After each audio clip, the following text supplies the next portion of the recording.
Supreme court Jammu Kashmir के वजीर आला उमर अब्दुल्ला और पायल अब्दुल्ला की तरफ से दायर दरख्वास्त पर आज करेगी समाअत। हाईकोर्ट ने पायल अब्दुल्ला की मेंटेनेंस अलाउंस में किया था इजाफा। उमर अब्दुल्ला और पायल अब्दुल्ला रह रहे हैं अलग।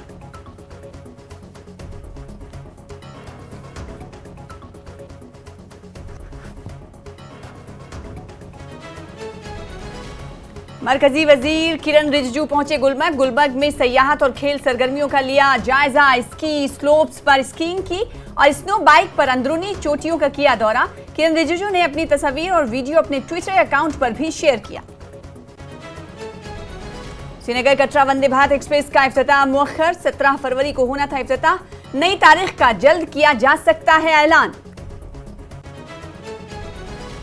महबूबा मुफ्ती ने किया मुलाजमीन की बरतरफी पर इजहार तशवीश। एनसी हुकूमत से फौरी कार्रवाई का मुतालबा। कहा बिजनेस रूल्स की आड़ में ना लगाई जाए 5 अगस्त के फैसले को मुहर। हालात को बेहतर समझने की गलती ना करे बीजेपी। तारिक हमीद कर्रा ने लगाया बीजेपी पर लोगों को धोखा देने और बेख्तियार करने का इल्जाम। बगैर किसी ताखीर की रियासत का दर्जा बहाल करने का मुतालबा। नई दिल्ली रेलवे स्टेशन पर पेश आए वाक़े पर भी इजहार अफसोस।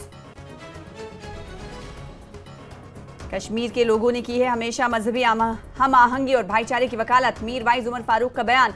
कहा बातचीत से ही तमाम मसाइल का हल मुमकिन। मुलाजमीन की बरतरफी और मखसूस लिटरेचर पर कार्रवाई की मजम्मत। दिल्ली एनसीआर में जल्जले के शदीद झटके। तेज आवाज के साथ आया जल्जला। जल्जले की शिद्दत रिक्टर स्केल पर 4.3 बताई गई।